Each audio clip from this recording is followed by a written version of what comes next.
दोस्तों, अगर आप MLM में कामयाब होना चाहते हैं तो आपको अपने ग्रुप की डेप्थ में जाके काम करना पड़ेगा। इसका मतलब क्या है? हमने देखा है कि कुछ लीडर क्या करते हैं कि सिर्फ जो ऊपर वाले उनके 2, 4, 5 लीडर होते हैं काम करने वाले, वो सिर्फ उन तक ही महदूद रहते हैं।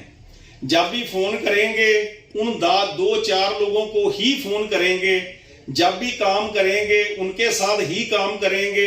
टाइम देंगे तो उन्हीं 2, 4 लोगों को ही टाइम देंगे। नीचे उनके ग्रुप में कौन कौन काम कर रहा है उनको कुछ भी पता नहीं होता। इसका रिजल्ट क्या निकलता है? इसका रिजल्ट ये होता है कि किसी वक्त जो ऊपर वाले काम करने वाले लोग हैं, अगर किसी वजह से उनको कोई गुमराह कर देता है, कोई दूसरी कंपनी वाला गुमराह कर देता है, या वो नेगेटिव होके अपने घर में बैठ जाते हैं, तो इसका रिजल्ट क्या निकलता है कि उनका पूरे का पूरा जो ग्रुप है वो बैठ जाता है। क्योंकि नीचे वालों को वो जानते ही नहीं होते कि मेरे ग्रुप में नीचे कौन कौन काम कर रहा है, कहां कहां से मेरे को सेल आ रही है, उनको कुछ भी पता नहीं होता। तो आपने करना क्या है?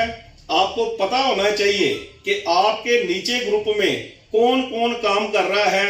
आप उनके साथ काम करिए, उनको फोन लगाइए, उनसे जो है कम्युनिकेशन गैप आपका नहीं होना चाहिए। उनके साथ आप संवाद करते रहिए, उनको टाइम दीजिए। इसको हम बोलते हैं कि नीचे डेप्थ में काम करना। फिर आपका जो ग्रुप है वो बहुत स्ट्रोंग होगा। अगर ऊपर वाले 2, 4 बंदे किसी वजह से आपको छोड़कर भी जाते हैं, किसी वजह से वो नेगेटिव भी हो जाते हैं, फिर भी आपको कोई फर्क पड़ने वाला नहीं है। क्योंकि आप नीचे वालों के साथ काम कर रहे होते हैं। दोस्तों, एक बात तो पक्की है कि सभी लोग कामयाब नहीं होंगे, सभी लोग आपके साथ रेगुलर नहीं चल पाएंगे, ये बात तो पक्की है। मान लीजिए मैंने अमृतसर से दिल्ली को जाना है, मैं थोड़ा कंपैरिजन करके बता रहा हूं। मान लीजिए मैंने अमृतसर से दिल्ली को जाना है और मैंने लिफ्ट मांगी किसी से, मैंने किसी कार वाले को हाथ दिया, उसने अपनी गाड़ी रोकी। मैंने कहा जी मेरे को दिल्ली जाना, वो कहता जी दिल्ली तो मैंने नहीं जाना, मैं तो ना ब्यास तक ही जाऊंगा। तो मैंने कहा ठीक है भैया, आप मेरे को ब्यास तक छोड़ दो। तो उसने मेरे को ब्यास तक छोड़ दिया। फिर मैंने हाथ दिया, अब वो तो ब्यास पर ही रुक गया। फिर मैंने किसी और को हाथ दिया, उससे मैंने लिफ्ट मांगी, वो बोला जी मेरे को तो जलंधर तक जाना है, उसने मेरे को जलंधर तक छोड़ दिया। फिर मैंने किसी और को हाथ दिया, उसने मेरे को लुधियाना तक छोड़ दिया। फिर मैंने किसी और को हाथ दिया, उसने मुझे राजपुरे तक छोड़ दिया। फिर मैंने किसी और को हाथ दिया। ऐसे मैं लिफ्ट मांगता मांगता दिल्ली पहुंच जाऊंगा। जो रास्ते में रुक गए वो वहीं पर रह गए, लेकिन मैं चलता रहा और मैं अपनी मंजिल तक पहुंच गया। ऐसे ही आपके साथ होगा। कई लोग आएंगे, वो खुद कामयाब नहीं होंगे, लेकिन आपको कामयाबी के नजदीक कर देंगे। कोई आपको कहीं तक ले जाएगा, कोई दूसरा आएगा कहीं तक ले जाएगा। ऐसा होगा, ये प्रकृति का नियम है। क्योंकि जितना भी खाना हम खाते हैं, रोटी हम खाते हैं, वो 100% हमारे शरीर का हिस्सा नहीं बनता। सिर्फ 10% हमारे शरीर का हिस्सा बनता है और 90% वेस्टेज हमारे शरीर से बाहर निकल जाती है। ये प्रकृति का नियम है।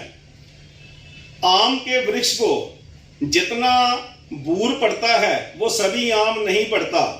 बहुत सा जो बूर होता है वो हवा आती है तो वो झड़ जाता है, फिर आम बनते हैं तो कुछ गुलहरियां खा जाती हैं। आंधियों में जो कच्चे फल हैं वो झड़ जाते हैं। जो फ्रूट बनता है, जो पूरा आम बनता है, वो कितने % होता है? सिर्फ 10%। ये प्रकृति का नियम है। 10% ही फ्रूट बनेगा, 10% ही भोजन हमारे शरीर का भाग बनेगा और यही आपके बिजनेस पर भी लागू हो रहा है। सिर्फ 10% लोग शुरू से एंड तक आपके साथ रहेंगे, आप भी कामयाब हो जाएंगे और वो भी कामयाब हो जाएंगे। 90% जो हैं वो रास्ते में ही छूट जाएंगे। लेकिन ये जो छूटने वाले हैं, कोई आपके साथ 2 महीने काम करेगा, कोई 3 महीने काम करेगा, कोई 6 महीने काम करेगा और कोई साल काम करेगा। ये लोग आपको धक्का लगा के आपको अपनी मंजिल तक लेकर जाएंगे। वैसे मैं तो भगवान के आगे प्रार्थना करता हूं सुबह शाम कि सभी कामयाब हो जाएं, कोई रास्ते में ना छूटे, सभी कामयाब हों। लेकिन प्रकृति का नियम है, इसको हम जुटला नहीं पाते, क्योंकि लोग बहुत जल्दी नेगेटिव होते हैं, बहुत जल्दी दूसरों की बातों में आते हैं। तो ऐसा तो होगा ही। अगर आपने अपने ग्रुप को स्टैंड रखना है तो आपको करना क्या है, नीचे तक आपको नजर रखनी पड़ेगी कि आपके ग्रुप में कौन कौन काम कर रहा है, कौन कौन पॉजिटिव थिंकिंग से काम कर रहा है, कौन कौन अच्छा लीडर है। आप उनके साथ अपना राब्ता रखिए, कम्युनिकेशन जो है उनके साथ बनाकर रखिए, उनको फोन करते रहिए। और अगर आप उनके साथ काम कर रहे हैं तो आपका ग्रुप कभी भी नहीं बैठेगा, आपका ग्रुप हमेशा ही आगे बढ़ता जाएगा और आपको जो मंजिल है वो अवश्य ही मिलेगी। तो दोस्तों, अंत में एक अपील, हमारा देश भारत बहुत खूबसूरत देश है। हमने इधर उधर कहीं भी गंदगी नहीं फैलानी, इसको स्वच्छ बनाना है।